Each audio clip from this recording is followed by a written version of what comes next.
करते हैं राजस्थान के लोक देवताओं से। आपसे एक गुजारिश है कि अगर आपने एग्जाम जी चैनल सब्सक्राइब नहीं किया तो अभी कर लीजिए, क्योंकि टॉपिक वाइज स्टडी यहाँ पे करवाते हैं और फ्री ऑफ कॉस्ट ये सारे नोट्स गूगल पर अवेलेबल हैं। और जैसे मैं रीट में तैयारी की थी मैंने, वैसे ही अब सेकंड ग्रेड और फर्स्ट ग्रेड की तैयारी हो रही है, क्योंकि ऑलमोस्ट जो सिलेबस है वो सेम ही। स्टार्ट करते हैं। तो राजस्थान के लोक देवता कौन कौन है? पाबू जी, हड़बू जी और रामदेव जी। मांगलिया मेहा, ये एक तरह का दोहा बनाया गया है ताकि आपको ये सारे याद हो जाएं, ठीक है। टोटल यहाँ पे 5 देवताओं के नाम है, पाबू जी, हड़बू जी, रामदेव जी और मेहा जी यहाँ पे लिखा हुआ है, और लास्ट है गुग्गा जी। तो इसको कैसे याद रखना है? पाबू हड़बू रामदेव मांगलिया मेहा, पांचू पीर पधारजो, गोगा जी हाँ, ठीक है। सो ये जो 5 देवता हैं ये पीरों की कैटेगरी में आते हैं, जिन्हें हिंदू और मुसलमान दोनों ही मानते हैं, ठीक है। पहले है बाबूजी, इनका नाम है बाबूजी राठौड़। ये इनका जन्म स्थान कोलमंड जोधपुर में। पिता इनके धांधल थे, माता इनकी कमला दे और पत्नी फूल दे, सुप्यार दे भी कहते हैं। अमरकोट की राजकुमारी थी ये। बाबूजी की घोड़ी केसर काल में देवल नामक चारण महिला की गायों की रक्षा के लिए अपने फेरों के बीच से उठकर आगे थे ये, क्योंकि इन्होंने उनकी रक्षा करनी थी। देचू गांव जो कि जोधपुर में है, जींदराव खींची के खिलाफ लड़ते हुए ये मारे गए थे। बाबूजी को लक्ष्मण का अवतार भी माना जाता है। चांदा और डामा नामक 2 भील भाई इनके सहयोगी थे। बाबूजी को ऊंट रक्षक देवता कहा जाता है। राजस्थान में सबसे पहले ऊंट लाने वाले बाबूजी थे। रायका, रैबारी, देवासी, ऊंट पालने की ये जातियों के नाम हैं। बाबूजी को अपना प्रमुख देवता मानते हैं। बाबूजी को प्लेग रक्षक देवता भी कहते हैं। बाबूजी ने 7 थोरी यानी कि जाति भाइयों को शरण दी थी। कोलूमंड जो कि जोधपुर में है, चैत्र अमावस्या को बाबूजी का मेला लगता है। ये होली के 15 दिन बाद होता है। बाबूजी की फड़ सबसे लोकप्रिय फड़ है। भील जाति के जो भोपे फड़ को गाते समय रावण हत्था वाद्य यंत्र बजाते हैं, और ये जो भोपे हैं ये बाबूजी के पुजारियों को कहते हैं। बाबूजी के पवाड़े या भजन किसी वीर पुरुष की याद में गाए जाने वाले माट या बड़े मटके की तरह का वाद्य यंत्र बजाया जाता है। आशिया मोड़ जी की पुस्तक बाबू प्रकाश बहुत फेमस हुई है। उसके बाद पढ़ते हैं रामदेव जी। तो रामदेव जी तंवर थे। जन्म स्थान इनका ऊंडू कश्मीर पहले कहते थे। जो कश्मीर और कश्मीर में फ़र्क है ना, तो ये बाड़मेर में है। पिता अजमाल जी और माता मैणा दे और पत्नी नेतल दे। ये जो नेतल दे थी वो अमरकोट की राजकुमारी थी। मंदिर इनका रुनीचा रामदेवरा जैसलमेर, यहाँ पर पर्चा बावड़ी है। पर्चा में इनके काफ़ी चमत्कार होते रहते हैं। सो रामदेव जी की जो पुस्तक है वो 24 बानियाँ। रामदेव जी ने कामड़िया पंथ की शुरुआत की थी। कामड़िया पंथ की महिलाओं द्वारा 13 ताली नृत्य किया जाता है। भाद्रपद शुक्ल एकादशी को रामदेव जी ने जीवित समाधि ली थी। भाद्रपद शुक्ल दशमी को डालीबाई मेघवाल समाज ने समाधि ली थी, और रामदेव जी की ये धर्म बहन है। रामदेव जी के मंदिर में पगले पूजे जाते हैं, ठीक है। और इसमें नेजा रामदेव जी के झंडे को कहते हैं। पचरंगा होता है ये नेजा, ये अंडे शेप यहाँ पे लिखा हुआ है। लीलो ये रामदेव जी के घोड़े का नाम है, उनका लीला घोड़ा था। और जम्मू ये रामदेव जी के जागरण को कहते हैं। रिखिया जो है रामदेव जी की मेघवाल जाति के भक्त होते हैं। फिर पढ़ेंगे हम गोगा जी को। गोगा जी चौहान इनका नाम। जन्म स्थान ददरेवा चूरू में। गोगा जी ने महमूद गजनवी के साथ युद्ध किया था, और गजनवी ने इन्हें जाहिर पीर साक्षात देवता कहा था। अपने मुसेरे भाइयों अर्जुन सर्जन के खिलाफ गायों की रक्षा करते हुए ये मारे गए थे। ददरेवा जो कि चूरू में है, मंदिर को शीर्ष मंडी या सिर कटकर मतलब गिरा था जहाँ पे इनका, वहाँ शीर्ष मंडी। और गोगा मेड़ी के मंदिर को दूध मंडी, जहाँ दड़ कटकर गिरा था इनका, ये हनुमानगढ़ में है। सर्प रक्षक देवता के रूप में ये पूजे जाते हैं। गोगा जी के मंदिर खेजड़ी के नीचे बनाए जाते हैं। गोगा जी के मंदिर को मेड़ी कहते हैं। मंदिर को जो मंदिर है ना उसी का ही नाम मेड़ी होता है, पर जहाँ पे भी ये मंदिर होते हैं उनको बोला मेड़ी जाता है कि गोगा जी की मेड़ी आ गई। गोगा जी की जो गोगा मंडी का मंदिर है मकबरा शैली में बना हुआ था ये, और अभी भी है। मंदिर में बिस्मिल्लाह लिखा हुआ है। खिलेरियों की जो ढाणी है वो सांचौर और जालोर में गोगा जी की ओल्डी यानी कि छोटा मंदिर बना हुआ है। नेक्स्ट है हड़बूजी सांखला। ये रामदेव जी के मौसेरे भाई थे, और इन्होंने जोधा को मंडोर जीतने का आशीर्वाद दिया था तथा उसे एक कटार भेंट की थी।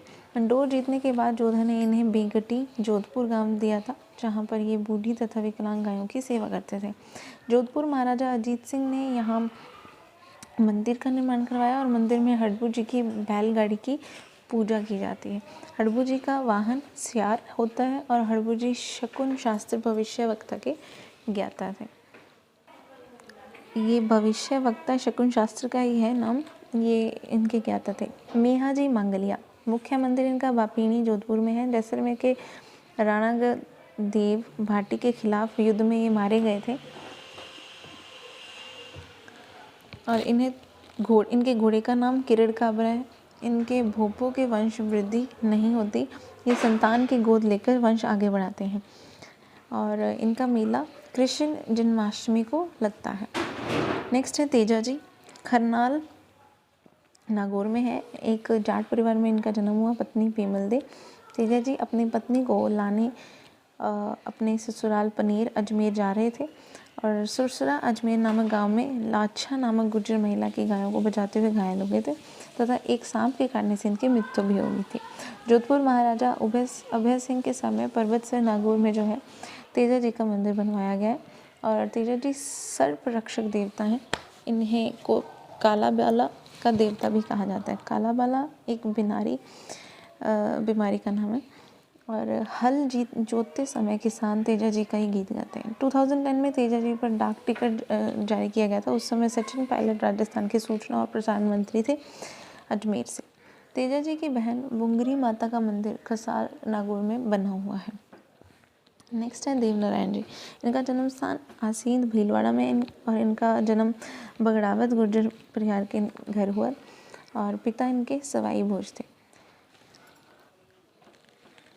नेक्स्ट है इन्हें देवनारायण जी विष्णु भगवान का अवतार माना जाता है। इन्हें औषधि का देवता भी कहते हैं और इनके मंदिर में नीम के पत्ते चढ़ाए जाते हैं। इनके मंदिर में मूर्ति नहीं होती बल्कि ईंटों की पूजा की जाती है। देवनारायण जी की फड़ सबसे लंबी फड़ है। ये जंतर मंतर जो जंतर वाद्य यंत्र है उसके द्वारा गाई जाती है और इस फड़ पर डाक टिकट जारी हो चुकी है। मेला भाद्रपद शुक्ल सप्तमी को लगता है। मुख्य मंदिर आसींद भीलवाड़ा में है, जोधपुर या टोंक में, और देव माली जो है वो अजमेर में प्रसिद्ध है। नेक्स्ट है देव बाबा, मुख्य मंदिर इनका नगला जहाज भरतपुर में है। देव बाबा पशु चिकित्सक थे। इन्हें खुश करने के लिए 7 ग्वालों को भोजन करवाना पड़ता है। मेले भाद्रपद शुक्ल पंचमी को और चैत्र शुक्ल पंचमी को, उसे जो भाद्रपद शुक्ल पंचमी है उसे ऋषि पंचमी के दिन माना जाता है। मल्लीनाथ जी, ये मारवाड़ के राठौड़ जाने जाते हैं और मुख्य मंदिर इनका तिलवाड़ा बाड़मेर में है। यहाँ पर होली के अगले दिन से शुरू होकर ये 15 दिनों तक मल्लीनाथ पशु मेला चलता है। मालानी यहाँ पे क्रय विक्रय करने वालों को कहते हैं और ये इस नस्ल के पशुओं का होता है जिनकी नस्ल मलानी होती है। मल्लीनाथ जी भविष्य वक्ता थे और इनकी रानी रूपादेवी का मंदिर मालाजाल बाड़मेर में प्रसिद्ध है। फिर है नेक्स्ट तल्लीनाथ जी, ये गोगादेव राठौड़ थे। ये शेरगढ़ जोधपुर के राजा थे और इनके गुरु जलंधर नाथ। मुख्य मंदिर पांचोटा जालोर में है इनका और इन्हें ओरन का देवता भी कहते हैं। ओरन मंदिर के आसपास जो छोटी सी ज़मीन जहाँ पेड़ पौधे नहीं काट सकते वहाँ उसका देवता कहते हैं। फिर है बिग्गा जी, मुख्य मंदिर इनका रीडी बीकानेर में है। गायों की रक्षा करते हुए शहीद हो गए थे ये और झाकड़ समाज के कुल देवता कहते हैं, जिसे जाट कहते हैं। नेक्स्ट है खेतला जी, मुख्य मंदिर सोनाना पाली में है। ये मेला इनका चैत्र शुक्ल एकम को लगता है और यहाँ पर हकलाने वाले बच्चों का इलाज करते हैं। उसके बाद है हरिराम जी, मुख्य मंदिर इनका झोरड़ा नागौर में है। सर्प रक्षक देवता है। मेला भाद्रपद शुक्ल पंचमी को लगता है। मंदिर में सांप की बाम्बी की पूजा की जाती है जिसे सांप का बिल कहते हैं। फिर है छड़ला जी, बाबू जी के भतीजे थे ये और नींदराव खींची जायल का जो राजा है उसको मारकर अपने पिता व चाचा की हत्या का बदला लिया गया। मंदिर कोलूमंड जो कि जोधपुर में है और सिंबूदड़ा ये बीकानेर में है। इन्हें रूपनाथ भी कहा जाता है। हिमाचल प्रदेश में इन्हें बालकनाथ कहा जाता है। नेक्स्ट है झुंझार जी, जन्म स्थान इनका इमलोहा सीकर में है। स्यालोदड़ा सीकर में ये गांव में गायों की रक्षा करते हुए मारे गए थे और यहाँ पर दूल्हा दुल्हन तथा उनके 3 भाइयों की मूर्तियाँ बनी हुई हैं। राम नवमी के दिन यहाँ पर मेला लगता है। फिर है वीरता जी, ये मुख्य मंदिर सांथू जालोर में है। भाद्रपद शुक्ल नवमी को इनका मेला लगता है। आपको ये सिर्फ सुनना है 2-3 बार और तभी आपको याद हो जाएगा, क्योंकि हर चीज़ आप याद नहीं कर सकते, लेकिन एक चीज़ को आप 3-4 बार सुनते हैं तो अपने आप वो आंखों के आगे आ जाएगी जब पेपर में कोई क्वेश्चन आएगा तो। सो नेक्स्ट है आलम जी। मुख्य मंदिर धोरी मन्ना, ये बाड़मेर में है। आलम जी को घोड़ा रक्षक देवता भी कहते हैं, और आलम जी जैतमालोद राठौड़ थे ये, ठीक है। नेक्स्ट है केसरिया कुंवर जी, गोगा जी के बेटे थे ये, इन्हें सर्परक्षक देवता भी कहते हैं। फिर है मामादेव, ये बरसात के देवता हैं, इन्हें इनका मंदिर नहीं होता लेकिन इनके तोरण की पूजा होती है, और इन्हें खुश करने के लिए भैंसों की बलि देनी पड़ती थी। डूंग जी या ज्वार जी पटोदा सीकर में है, गांव के सामंत थे और अमीरों को लूटकर उनका धन गरीबों में बांट दिया करते थे। इन्हें अंग्रेजों की नसीराबाद की छावनी में इन्होंने लूट ली थी। प्रमुख सहयोगी लोहट जी जाट और करना जी मीना थे। नेक्स्ट हम पढ़ेंगे राजस्थान की लोक देवियाँ नेक्स्ट वीडियो में। Thank you, keep subscribe.